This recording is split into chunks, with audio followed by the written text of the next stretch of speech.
So hi everyone, this is Vineet और स्वागत है आपका मेरे चैनल पे। ये मेरे एनएलएम का सेकंड लेक्चर है, that is Newton's laws of motion का सेकंड लेक्चर है। लास्ट वीडियो में शायद थोड़ा वीडियो एडिटिंग में प्रॉब्लम आ गया था और फुल स्क्रीन में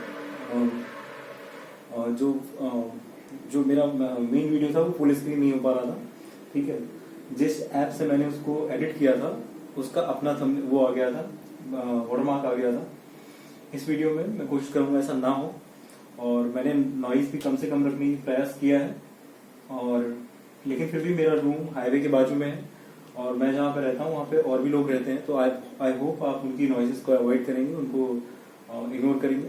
ठीक है, लास्ट वीडियो में हमने देखा था कि इक्विलिब्रियम क्या है, ठीक है, और फोर्सेस को रिजॉल्व कैसे करते हैं। अब इस वीडियो में मैं आपको समझाऊंगा कि टॉर्क क्या होता है, ठीक है, इक्विलिब्रियम का यूज कैसे करते हैं फिजिक्स के न्यूमेरिकल्स को सॉल्व करने के लिए, जैसे कि इंक्लाइन में, ठीक है, यहाँ पे फोर्सेस को कैसे बैलेंस करते हैं, ठीक है, और मैं समझाऊंगा कि एनएलएम क्या है, जो न्यूटन्स के लॉज हैं, थ्री लॉज हैं मोशन के, वो हैं क्या और उनका प्रैक्टिकल मीनिंग क्या है, फिजिकल मीनिंग क्या है और उनको यूज कैसे करेंगे आप न्यूमेरिकल्स को सॉल्व करने में फिजिक्स के। ठीक, तो शुरू करते हैं। सबसे पहले मैं आपको बताता हूं कि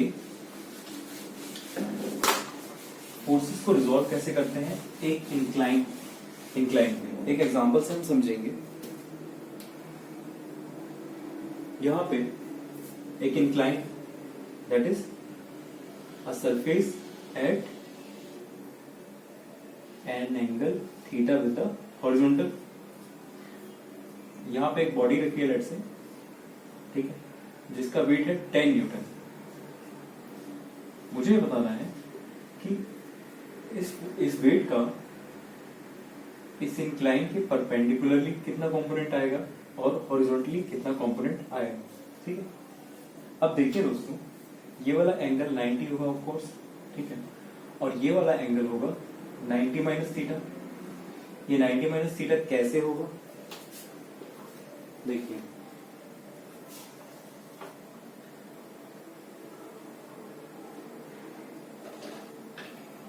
इस ट्राइंगल में ये एंगल थीटा है, ये एंगल थीटा है और ये एंगल 90 है, ठीक है, और एक ट्राइंगल के तीनों एंगल्स का सम कितना होता है 180।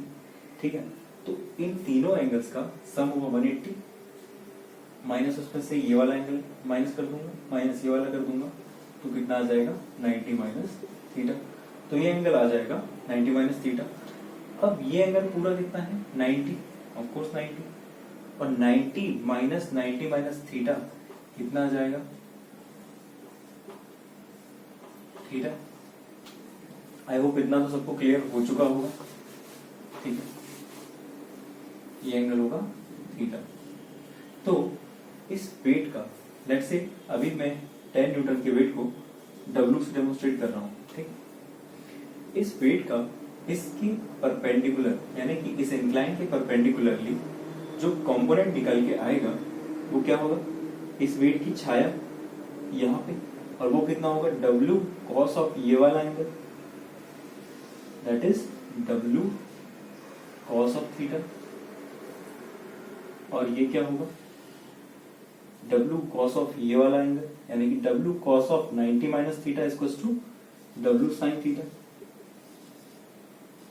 ठीक, और W का आप वैल्यू पुट कर देंगे। आई होप ये एक्सप्लेनेशन सबको क्लियर होगा। अगर नहीं है तो इसको फिर से रिवाइंड करके देखें एक बार। क्यों? क्योंकि ये जो एंगल निकालने का तरीका है और वेट को रिजॉल्व करने का तरीका है बहुत सारे न्यूमेरिकल्स में यूज होगा आने वाले समय में। ठीक है,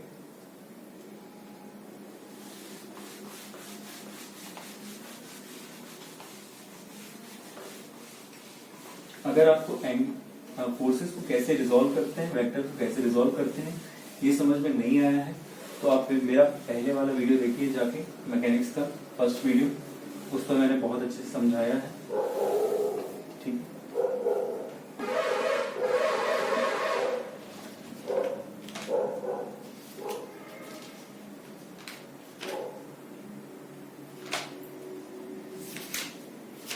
दोस्तों टॉर्क क्या होता है? टॉर्क यानी कि टर्क, ये एक वेक्टर है, ठीक है। अभी वेक्टर क्या है, इसको फिजिकली ऐसे डिफाइन किया जाता है कि turning effect of force is called torque, ठीक है। अब मान लीजिए ये रॉड रखी हुई है, ठीक, ये रॉड रखी हुई है और इस पे ये यहाँ पे हिंज्ड है। मान लीजिए कि हॉरिजॉन्टल सरफेस पे एक रॉड रखी हुई है जो कि पॉइंट ए पे हिंज्ड है और पॉइंट बी पे जो कि ए से आर डिस्टेंस पे है, हिंज्ड है, मतलब यहाँ इस पॉइंट के अबाउट ये रोटेट कर सकती है, ठीक है। तो पॉइंट बी पे जो कि ए से आर डिस्टेंस पे है, यहाँ पे मैं एक फोर्स लगा देता हूँ, दैट इज एफ, कितने एंगल पे, लेट से थीटा। तो आपको भी आवाज तो होगा कि ये रॉड कुछ ऐसे रोटेट करेगी, ठीक। तो फोर्स ने यहाँ पे क्या किया, रॉड को रोटेट करवाया, ठीक है। It means that this force has a rotating component. इस रोटेटिंग कंपोनेंट को ही टॉर्क कहते हैं, इस रोटेटिंग इफेक्ट को ही टॉर्क कहते हैं, ठीक है। अब टॉर्क को डिफाइन कैसे किया जाता है? It is defined as R vector cross F vector. अब वेक्टर सम कैसा हो, वेक्टर प्रोडक्ट कैसे निकालते हैं? R vector cross F vector, ठीक है। आर वेक्टर के अलाउंग मैं अपने राइट हैंड का ये वाला हिस्सा रखूंगा, ठीक है, ऐसे, क्योंकि आर वेक्टर को अगर मैं डिस्प्लेस करूं तो आर वेक्टर तो उतना ही रहने वाला है, वो चेंज नहीं होने वाला। तो मैं ऐसे रखूंगा और अपनी उंगलियों को किस तरफ कर्ल करूंगा, एफ के अलाउंग, और ये किस ओर आएगा, आपकी तरफ, that is out of the board, ठीक है।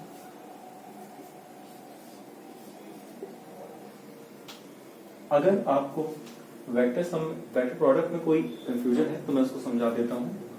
ए वेक्टर और बी वेक्टर है अगर, और उनके बीच का एंगल थीटा है, तो a vector cross b vector is equal to, a के अलाउंग में हाथ रखूंगा, बी के अलाउंग में अपनी उंगलियां कर्ल करूंगा और अंगूठे को सीधा रखूंगा। उस केस में मेरा अंगूठा जो है वो डायरेक्शन बता रहा होगा ए वेक्टर क्रॉस बी वेक्टर की, ठीक है। अब इसका प्रोडक्ट कितना होगा दोस्तों? ए का magnitude cross B into B का मैग्नीट्यूड और sine of angle between them, that is theta. I hope vector product आपको क्लियर होगा, और अगर क्लियर नहीं भी है तो अभी एनएलएम में इसका बहुत ज्यादा यूज भी नहीं है, ठीक है। आप परेशान ना हो, मैं अपने वेक्टर वाले लेक्चर में इसको समझाऊंगा बहुत अच्छे से। अभी के लिए जितना मैंने समझाया है उसको याद रखिएगा, ठीक।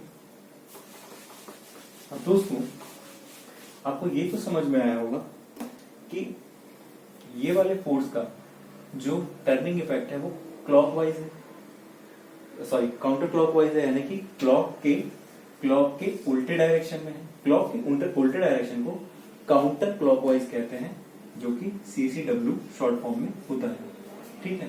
वहीं क्लॉक के अलाउंग जो डायरेक्शन है उसको बोलते हैं क्लॉकवाइज, यानी कि CW। आई होप ये बात आप याद रखेंगे। अब दोस्तों वेक्टर प्रोडक्ट का जो डायरेक्शन है वो हर जगह पे हम शो नहीं कर सकते, बहुत प्रैक्टिकल नहीं होता उसको ऐसा लिखना, ठीक। इसलिए हम क्या करते हैं, जो हमारा 2 डायमेंशनल प्लेन है उसमें जो क्लॉकवाइज जो डायरेक्शन होता है, यानी कि वो टॉर्क जिनका टर्निंग इफेक्ट क्लॉकवाइज होता है उसको हम प्लस लेते हैं, और जो जिनका टर्निंग इफेक्ट ऐसा टॉर्क जिनका टर्निंग इफेक्ट काउंटर क्लॉकवाइज होता है उसको हम प्लस लेते हैं, जैसे कि यहाँ पे प्लस ले लेंगे, और जिनका टर्निंग इफेक्ट क्लॉकवाइज होता है उसको नेगेटिव लिया जाता है प्लेनर फॉर्म्स में। इस बात को याद रखिएगा, ठीक है। अब दोस्तों अगर आप इसको ध्यान से देखें इस फिगर को, और इस लाइन को अगर मैं ऐसे एक्सटेंड करूं और यहां से एक परपेंडिकुलर डालूं इस पे, तो ये तो आप देख पा रहे होंगे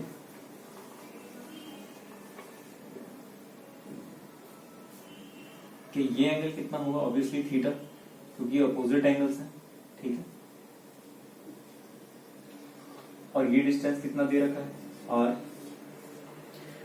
और टॉर्क का वैल्यू क्या है, F R sine theta. Vector product का मैग्नीट्यूड कितना है, यानी टॉर्क का मैग्नीट्यूड कितना है, इतना, ठीक है। अब मुझे बताइए कि ये वाला डिस्टेंस क्या है, hypotenuse sine of theta, hypotenuse sine of theta, ये परपेंडिकुलर होगा, ठीक है। और ये डिस्टेंस क्या है दोस्तों, perpendicular distance between line of action of force and the point about which its movement is taken. इसलिए मैं ये कह सकता हूं कि टॉर्क होता है perpendicular distance between line of action of force and the point of hinge, that is point of rotation, that is the point about which torque of force is taken into consideration into m, ठीक है। एक तो इसका ये तरीका हो जाता है इसको समझने का, ठीक है। और देखिए फोर्स का हॉरिजॉन्टल के अलोंग, यानी कि इस रॉड के अलोंग जो कंपोनेंट है वो कितना होगा दोस्तों, एफ कॉस थीटा। और परपेंडिकुलर के अलोंग जो कंपोनेंट होगा वो होगा एफ साइन थीटा, ठीक। तो मैं ये देख सकता हूं कि जो मेरा टॉर्क था वो क्या था, F sine theta into R, ये टॉर्क था ना अपना। अब ये वाला कंपोनेंट क्या है, perpendicular component of the force and length of the momentum. तो मैं ये कह सकता हूं कि केवल परपेंडिकुलर कंपोनेंट जो होगा हमारे फोर्स का, दैट इज वो कंपोनेंट जो कि रॉड के लेंथ के परपेंडिकुलर होगा, वही दे रहा होगा इसको केवल क्या, टर्निंग इफेक्ट, ठीक। तो मैं टॉर्क को ऐसे भी लिख सकता हूं, R into F perpendicular component, ठीक है। ये दोनों चीजें आप अभी के लिए याद रखिए, ठीक है। ये न्यूमेरिकल्स लगाते लगाते क्लियर हो जाएंगी, ठीक है। बहुत केवल ये दोनों चीजें याद रखिए, नहीं समझ में आया है तो एक बार फिर से जाके देखिए, और उसके बाद भी नहीं समझ में आएगा तो हम न्यूमेरिकल्स करेंगे, उसमें क्लियर हो जाएगा, ठीक। अभी इसका बहुत ज्यादा रोल नहीं है, रोटेशनल मोशन में हम इसे बहुत अच्छे समझेंगे, ठीक है। अभी जितने न्यूमेरिकल्स हम लगाएंगे उनके लिए ये फॉर्मूले और इतना एक्सप्लेनेशन मोर देन एनफ है, ठीक। अच्छा, ये वीडियो जो बच्चे देख रहे हैं वो कॉपी पेन लेके बैठे और उसको अपने कॉपी में लिखें, अपने खुद के नोट्स बनाएं, ठीक है। और मेरे साथ इंटरेक्ट करें, वीडियो के साथ, मेरे वीडियो के साथ इंटरेक्ट करें, ठीक है। आई होप ये बात आपको क्लियर होगी। हम आगे बढ़ते हैं।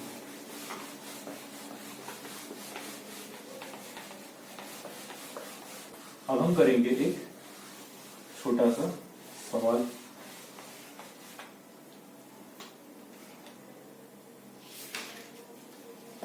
अच्छा दोस्तों, ये वाला फोर्स जो कि एफ कॉस थीटा था, ऐसे हमारा हिंज रखा हुआ था, हमारा जो रॉड था वो ऐसे रखा हुआ था, इस पॉइंट के अबाउट हिंज था और दो कंपोनेंट लग रहे थे, एफ साइन थीटा है ना, और एफ कॉस थीटा, ठीक है। तो यहाँ पे ये वाला फोर्स क्या काम कर रहा होगा आप सोचिए। ऑब्वियसली ये वाला फोर्स इस रॉड को खींच रहा था, यहाँ पे टेंशन पैदा कर रहा होगा, लेकिन ये वाला एफ कॉस थीटा इसमें टर्निंग इफेक्ट पैदा नहीं कर रहा है। केवल वो कंपोनेंट जो इस रॉड के परपेंडिकुलर था, इस रॉड की लेंथ के परपेंडिकुलर था, यानी कि इस रॉड के, यानी कि ये जो हमारा पोजीशन वेक्टर था पॉइंट बी का, जहां पे ये फोर्स लग रहा था, ये फोर्स लग रहा था, उस पोजीशन वेक्टर के जो केवल परपेंडिकुलर वाला कंपोनेंट था, है ना, केवल वही इसमें टर्निंग इफेक्ट दे रहा था। ठीक है, तो आप इसको ऐसे भी समझ सकते हैं, that is tau vector sorry tau is equals to R F into R into perpendicular component of the force that is F into sine theta. ठीक, आई होप इतना एक्सप्लेनेशन एनफ है। ठीक है, इन केस ये component ऐसे ना हो कि ऐसे होता, यानी एफ कॉस थीटा कुछ ऐसे लग रहा होता और हमारा फोर्स ऐसे जा रहा होता, तो उस केस में भी केवल परपेंडिकुलर कंपोनेंट काम करता और एफ कॉस थीटा रॉड को कंप्रेस कर रहा होता। ठीक है, अच्छा दोस्तों, पहले आपको अगर ये ना समझ में आया होगा तो अब आ गया होगा। तो आपने देखा, अगर आप वीडियो में लगातार बने रहेंगे तो आपको चीजें समझ में आएंगी। ठीक है, क्योंकि एक डायग्राम में सबको समझाना पॉसिबल नहीं हो पाता है, इसलिए वीडियो पे बने रहें, जो चीजें नहीं आ रही हैं वो धीरे धीरे आ जाएंगी। ठीक है, अब हम करेंगे छोटा सा सवाल।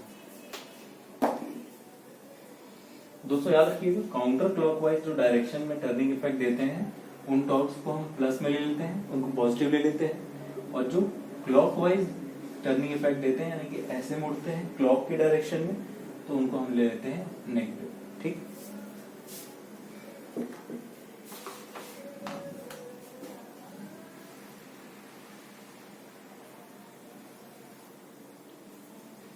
अब देखिए दोस्तों, मैं एक सवाल करने जा रहा हूं। ठीक है, किसी भी सिस्टम में जो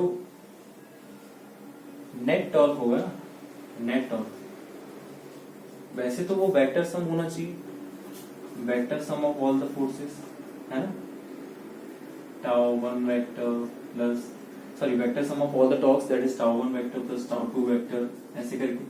ठीक, लेकिन जो फोर्सेस हम फिजिक्स में एनकाउंटर करेंगे जेडब्ल्यू नीट लेवल पे, वो एक प्लेन पे लाई करेंगे, 2 डायमेंशनल होंगे, और उन सबके टॉर्क्स एक ही एक्सिस के अबाउट निकलेंगे, जो कि है जेड एक्सिस, जो कि हमारे प्लेन की परपेंडिकुलर चलेगा, दैट इज ये वाला एक्सिस आपकी ओर।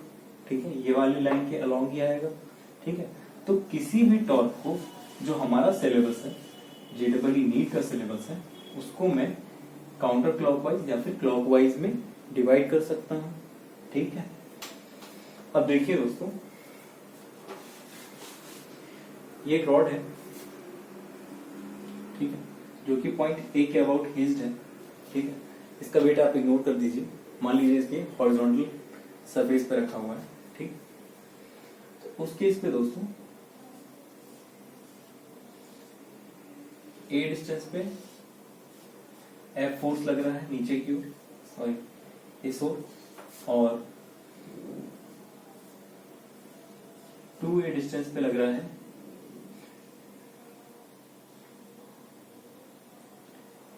f/2 उस ओर, ठीक है, ऊपर की ओर। ठीक है, और at distance 4a, that is यहां से यहां तक का डिस्टेंस कितना है 4a, एक फोर्स लग रहा है 3f, कितने एंगल पे, थीटा एंगल पे, और थीटा एंगल कितना है 30 डिग्री। ठीक, अब मुझे ये निकालना है कि इस सिस्टम में नेट टॉर्क कितना है, इन सब फोर्सेस का जो नेट टॉर्क है वो कितना है। ठीक है, तो मैं ऐसी टेबल बना लेता हूं दोस्तों।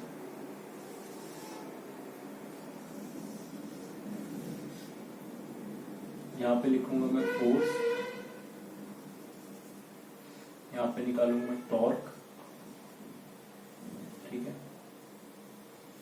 अब देखिए, पहला फोर्स F, ये परपेंडिकुलर ही लग रहा है। ठीक है, और इसका मोमेंट आर्म कितना है A। अच्छा, ये डिस्टेंस कितनी कहलाती है R वेक्टर, इसको कहते हैं मोमेंट आर्म। ठीक है, ये A डिस्टेंस पे लग रहा है और परपेंडिकुलरली लग रहा है, और ये क्लॉकवाइज टर्न कर रहा है, क्लॉकवाइज, तो मैं इसको क्या बोल सकता हूँ, नेगेटिव, और इसका मैग्नीट्यूड कितना होगा F into A into sine of theta. यहाँ पे थीटा कितना है दोस्तों 90। ठीक है, साइन 90 1। ठीक है, तो फोर्स F और टॉर्क कितना आएगा A into F, that is AF। ठीक, और क्योंकि ये क्लॉकवाइज है तो इसमें मैं नेगेटिव करूंगा इसे, ठीक है। अब वही फोर्स F/2 कितना इसका मोमेंट आर्म है, 2a मोमेंट आर्म है, ठीक है। और इसका मैग्नीट्यूड कितना है, F/2, तो इसका और इसके बीच में एंगल कितना है मोमेंट आर्म इसके, 90। तो F/2 का जो टॉर्क होगा वो कितना होगा, tau F/2 is equal to 2a that is moment arm into F/2 into sine of angle between them that is sin 90। ये कितना आ जाएगा, 2 से 2 कैंसिल, sin 91, तो ये हो जाएगा AF। और ये किस ओर मोड़ रहा होगा, क्लॉकवाइज, तो मैं इसको क्या ले लूंगा, प्लस, ठीक है। तो F/2 का जो मोमेंट वो है, टॉर्क है, वो कितना आ गया, प्लस AF, ठीक है। अब देखिए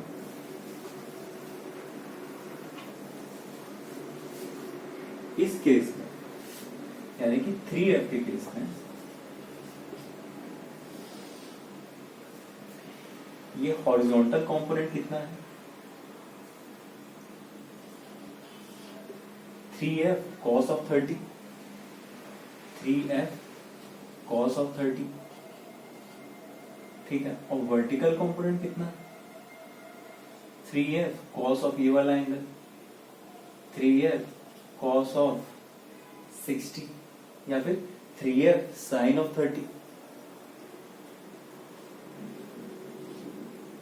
अब मैंने लास्ट, आप रिवर्स करके देखेंगे, मैंने बोला कि टॉर्क होता है moment arm into perpendicular component of force that is F sin theta. तो इस केस में परपेंडिकुलर कंपोनेंट कितना है, 3F sin 30, और टॉर्क कितना हो जाएगा बताओ, 3F का 2a,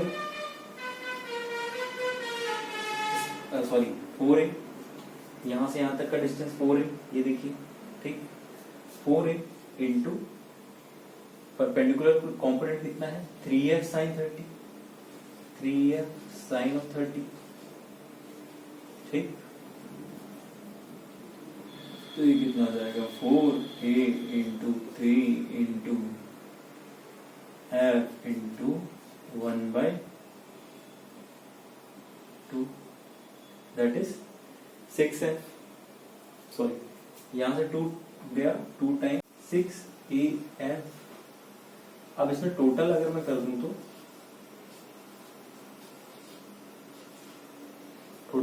कितना आएगा दोस्तों, टॉर्क का टोटल देखना है क्यों, ठीक है। प्लस AF से माइनस AF तो कट जाएंगे। अब देखिए 3F sin 30, F sin 30 ऊपर की ओर लग रहा है तो काउंटर क्लॉकवाइज जा रहा होगा, तो इसको भी मैं क्या ले लूंगा, प्लस, है ना। अब इसको प्लस ले लूंगा, यहां से माइनस AF कट जाएगा, 6AF आ जाएगा आंसर। अब मुझे बताइए कि 3F cos 30 कैसा फोर्स है, ये ऑब्वियसली इसके अलाउंग लग रहा है, ठीक है, मोमेंट आर्म के अलाउंग लग रहा है, ठीक है। तो इसलिए इसका परपेंडिकुलर डिस्टेंस कितना हो जाएगा, 0, क्योंकि इस पॉइंट से होते हुए निकल जाएगा, और ये रॉड को कंप्रेस करने का काम कर रहा होगा। केवल परपेंडिकुलर कंपोनेंट ही टर्निंग इफेक्ट करवाता है, टॉर्क करवाता है, ये बात याद रखिएगा, ठीक है। इस न्यूमेरिकल को अच्छे से समझ के एक बार खुद कीजिएगा, ठीक है। आई होप ये आपको पसंद समझ में आया हो, ठीक है।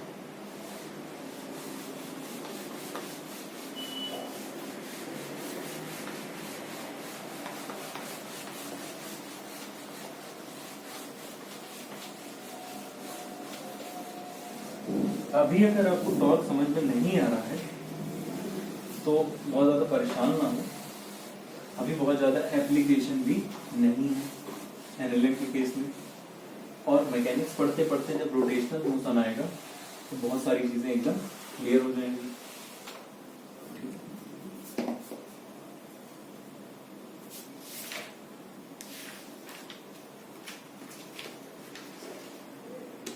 अच्छा याद रखिएगा दोस्तों, जब भी एनएलएम में इक्विलिब्रियम की बात होगी, दो चीजें होंगी, vector sum of all forces is equal to 0 and vector sum of all torque is equal to 0, यानी टॉर्क भी 0 होगा और फोर्स भी 0 होने वाला है। अब क्योंकि ये 0 है और फोर्स भी 0 है, ये मैं किसी भी पॉइंट के अबाउट निकाल सकता हूँ और ये किसी भी एक्सिस में, किसी भी लाइन के अलाउंग में निकाल सकता हूँ। ठीक है, तो इसके जो है वही पहले वीडियो वाली बात, F X equal to 0, F Y equal to 0 and F Z equal to 0। ठीक, ये बहुत ही साधारण सी दिखने वाली इक्वेशंस बड़े बड़े सवाल करने में हमको हेल्पफुल होंगी। ठीक है, इसको आप याद रखिएगा, इन कंडीशंस को याद रखिएगा इक्विलिब्रियम की। ठीक है, for equilibrium these are the conditions. ठीक है, this will be helpful. Now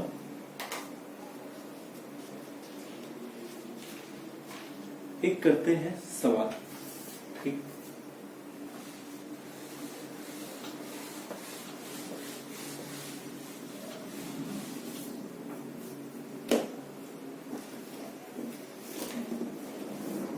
सवाल ये कहता है a rod A B rest with, अच्छा जो बच्चे ये वीडियो देख रहे हैं वो इसको चाहे तो थोड़ा धीमा कर लें, 0.5 पे सुन लें और इसको डिक्टेट मैं कर रहा हूं, आप इसको लिख लें इस सवाल को। ठीक है, और उसके बाद मेरे साथ इसे करें।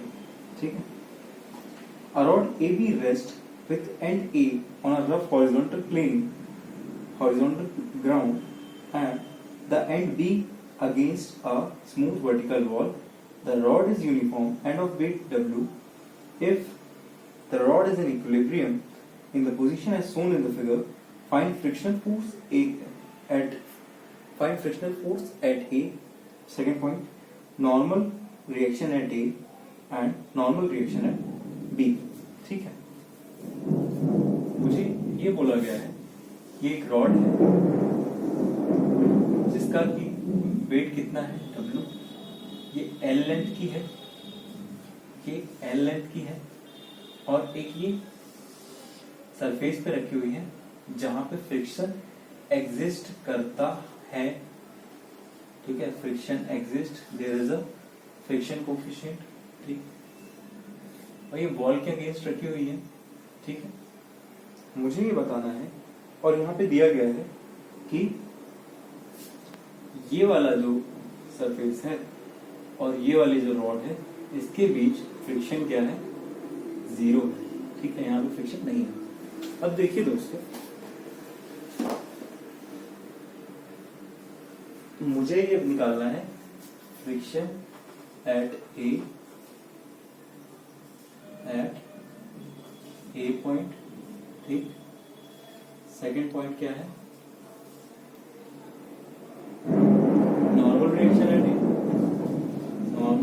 at A, ठीक, and third point, normal reaction at B and B, यानी कि ये वाला नॉर्मल निकालना है मुझे, NB निकालना है, NA निकालना है और फ्रिक्शन निकालना है। अब देखिए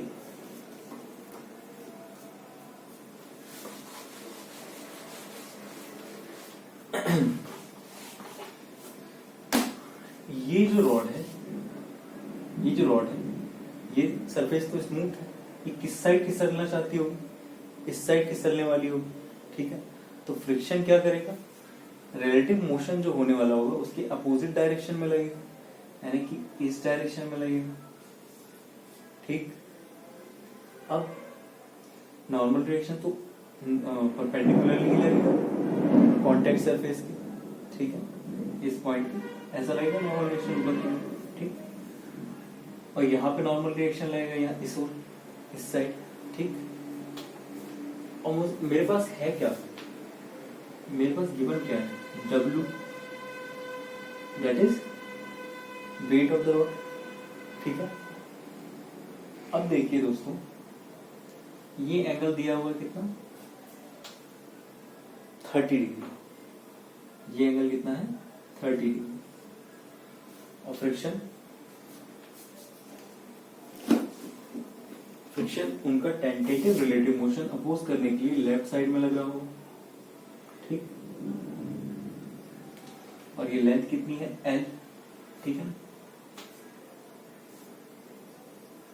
अब मैंने क्या देखा था, और देखिए ये वेट लग रहा होगा, और वेट कहाँ पे लगेगा, इसके ज्योमेट्रिक सेंटर पे, यानी कि इसके सेंटर ऑफ मास पे, इस रॉड के सेंटर ऑफ मास पे, ठीक है। ज्योमेट्रिक सेंटर पे लगेगा वेट, यहां से, ठीक। अब देखिए मुझे ये देखना है कि Na कितना है, F कितना है और Nb कितना है। अब देखिए मैंने आपसे बताया था, और ये गिवन क्या है कि ये रॉड जो है इक्विलिब्रियम में है, यानी कि ये इक्विलिब्रियम में है, इसमें net forces and net torque are zero, जो कि मैंने अभी आपको बताया लास्ट पॉइंट पे। मैंने क्या बताया, summation F equals to zero, summation Y equals to zero, summation torque equals to zero, ठीक है। अब इसको मैं क्या लिख सकता हूँ, तीन फॉर्म में लिख सकता हूँ वैसे, summation Fx equals to zero, summation Fy equals to zero and summation Fz equals to zero, ठीक है, ठीक।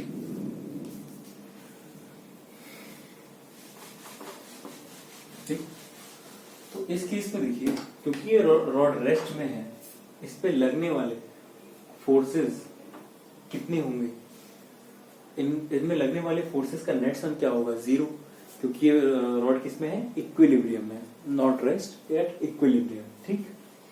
देखिए नीचे वाले फोर्सेस को मैं माइनस में ले सकता हूं और ऊपर वाले फोर्सेस को प्लस में, ठीक है। अभी इक्विलिब्रियम में इसका मतलब क्या है, एक्सेलरेशन जीरो है। लेट से अभी के लिए मान लेते हैं कि इसका मास m है, ठीक है।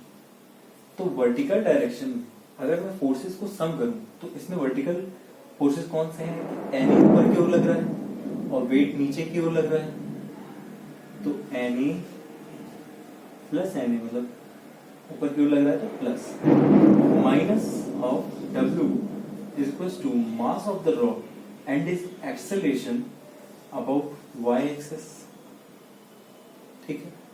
अब क्योंकि ये रॉड इक्विलिब्रियम में है और इसका एक्सेलरेशन जीरो है, यानी कि इसका एक्सेलरेशन का y कंपोनेंट भी ऑब्वियसली जीरो होगा, तो ये हो जाएगा zero, mass times ay is equals to mass times zero is equals to zero, ठीक। तो यहां से मेरा Na निकल आ जाएगा, यानी कि वो वाला रिएक्शन जो कि A पॉइंट पे लग रहा है, A पॉइंट पे लग रहा है, वो कितना निकल आएगा, Na निकल आएगा mg के बराबर, ठीक है। ये वाला पॉइंट A है और ये वाला पॉइंट B है, ठीक है। अब देखिए दोस्तों, ये Na निकल आया, ठीक है। तो ये आ गया आंसर नंबर 1, ठीक है। अब मुझे बताना है कि Nb कितना है और फ्रिक्शन कितना है, ठीक। अब देखिए, क्योंकि ये रॉड इक्विलिब्रियम में है, समेशन टॉर्क किसी भी पॉइंट के अबाउट, कोई भी पॉइंट ले लीजिए और उसके अबाउट आप टॉर्क निकाल दीजिए ऑल द फोर्सेस का, वो कितना हो जाएगा, जीरो, ठीक है ना। ये आप नोट कर चुके होंगे, नहीं किए हो तो कर लें, ठीक है।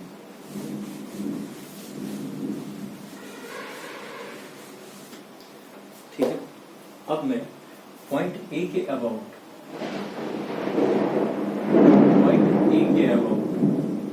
क्या निकालूंगा, टॉर्क निकाल लूंगा, तो क्या आ जाएगा दोस्तों, देखिए पॉइंट ए के अबाउट Na का टॉर्क तो जीरो होगा, क्योंकि R कितना हो गया, Na कितना है, जीरो है, क्योंकि उसी पॉइंट से निकल रहा है, तो मोमेंट आर्म जीरो हो गया, तो इसका टॉर्क तो जीरो हो जाएगा। और ऐसे ही फ्रिक्शन का टॉर्क भी जीरो हो जाएगा, क्योंकि फ्रिक्शन भी उसी पॉइंट से निकल रहा होगा, ए पॉइंट से, तो फ्रिक्शन का टाउ भी जीरो हो जाएगा, tau F equals to zero, tau Na equals to zero. बारिश हो रही है दोस्तों, थोड़ा साउंड गड़बड़ हो गया होगा, प्लीज आप थोड़ा सा कॉपरेट करें, ठीक है। ये चीजें ठीक। अब ए के अबाउ अगर मैं एफ का टॉर्क लेना चाहूँ तो आप मुझे ये बताइए कि फ्रिक्शन का इसके पोजीशन के मतलब इसके मोमेंट आर्म वाले आर वेक्टर के रिस्पेक्ट में परपेंडिकुलर कंपोनेंट कौन सा होगा, ठीक। इसके वेट का वेट कुछ ऐसा लग रहा है, वेट ऐसा लग रहा है कितने एंगल पे, ये वाला एंगल कितना है 30, तो ये वाला एंगल कितना हो जाएगा 60,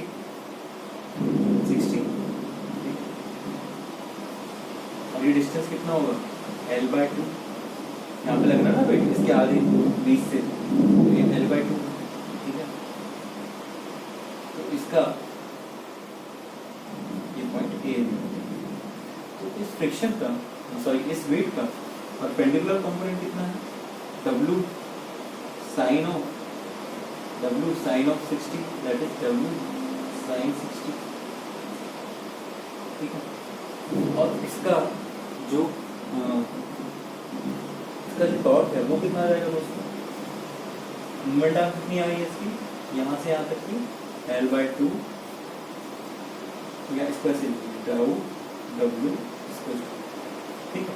मोमेंट आर्म कितनी है L/2 into perpendicular component of force, that is perpendicular component of weight, that is W sin of 60। मैंने बताया था ना और कितना होता है moment arm into perpendicular component of force, ठीक। तो यहाँ से कितना आ गया L/2 W sin of 60। अब यहाँ पे देखिए वेट इस रॉड को किस ओर मोड़ना चाहता है, तो ये कौन सा काउंटर क्लॉकवाइज, कैसे ऐसे ही मोड़ना चाहता है ना, ऐसे ही वेट मोड़ना चाहता है ना रॉड को, यूं इस प्रकार से है ना, क्योंकि वेट तो ऐसा लगा है और ये वाला कंपोनेंट इस ओर लग रहा होगा, ठीक है। ये कंपोनेंट कैसे मोड़ना चाहता है रॉड को ऐसे, ठीक है, W sin, ठीक। तो ये आ गया अपना W का टॉर्क, ठीक।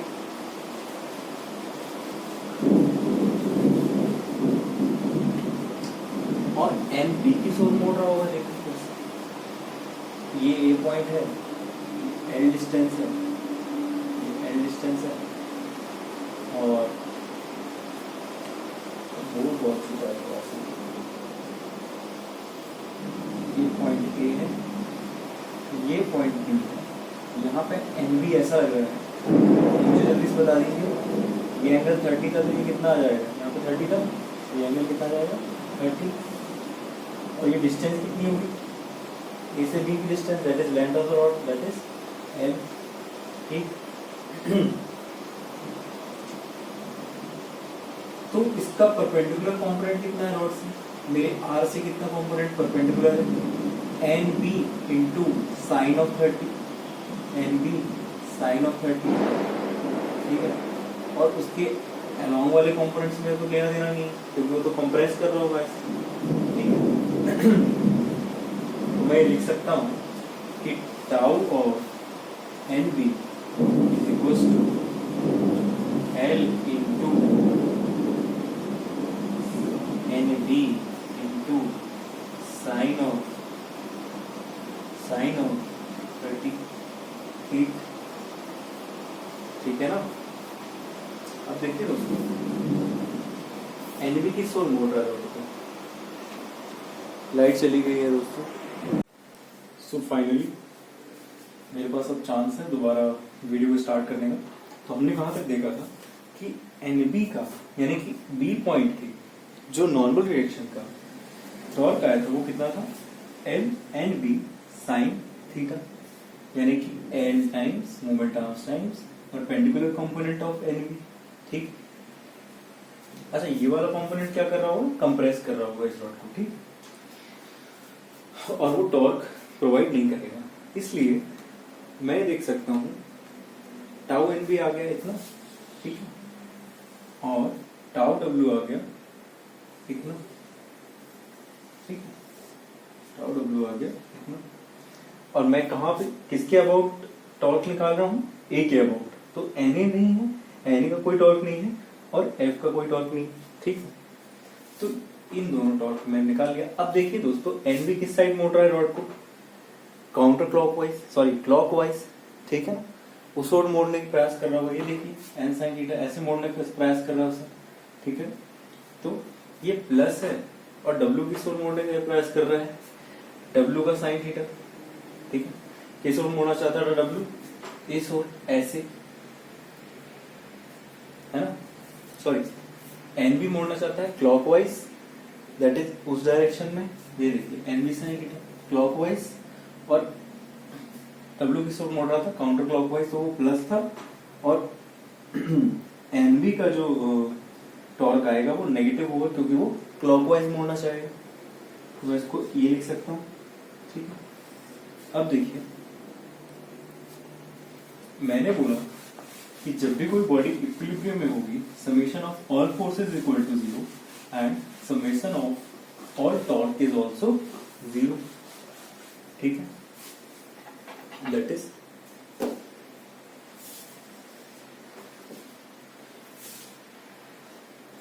एट एनी पॉइंट, मैंने बोला था ये, ठीक है ना, किसी पॉइंट के अबाउट। तो अभी के केस में मैंने क्या निकाला, टाउ अबाउट पॉइंट ए, ठीक है। ये 0 होना चाहिए क्योंकि बॉडी इक्विलिब्रियम में। अब टाउ अबाउट ए क्या है, वेट का टॉर्क और एन बी का टॉर्क, इसको मैं समेशन कर लूंगा, W L by 2 sine of 60 is equals to कितना सर, इसको ये प्लस में है और ये माइनस में है, एन बी, ठीक है ना, ये ऐसा आएगा, tau of N B plus tau of W is equal to 0, ठीक है। यहाँ पे जगह की कमी से थोड़ा सा प्रॉब्लम हो रहा है, ठीक। W minus L into N B sine of 30 is equal to 0, उन दोनों को सम कर दिया मैंने, टाउ डब्ल्यू को प्लस टाउ एन बी को, ऐसे, ठीक है ना। अब इससे क्या होगा, अब यहां से मेरा एन बी की वैल्यू निकल आएगी, वो कितनी आएगी दोस्तों, डब्ल्यू देखिए एल एल तो गया, ये भाई W L two sine of 60, तो मैं इसको इस साइड ले जा रहा हूँ, इसको two N B sine of 30, ठीक है। तो देखिए एन बी और यहाँ पे एल बी है ना, तो एल से एल गया, ठीक है। साइन 60 को मैं क्या लिख सकता हूँ, √3/2 इंटू डब्ल्यू अपॉन 2, ऐसा ही आएगा, is equals to N B into sine of 30 को क्या लिख सकता हूँ, 1/2, ठीक है। ये गया, तो एन बी आ जाएगा डब्ल्यू √3/2, ठीक है। ये अपने 3 आंसर आ गए, एन ए, एन बी, और क्या निकालना था, फ्रिक्शन निकालना था मुझे, ठीक है। 2 आंसर तो आ गए अपने, ठीक है। अब देखिए मैंने बोला कि जब भी कोई बॉडी रेस्ट में है, ये वैल्यू अभी लिखे रहने देते हैं एन बी, ठीक है। अब मैंने बोला जब भी कोई बॉडी रेस्ट में है तो summation of F is equal to 0। अब इसका मैं एक्स एक्सिस अलोंग क्या लिखूंगा, summation of X equal to 0, summation of all forces along X axis is 0।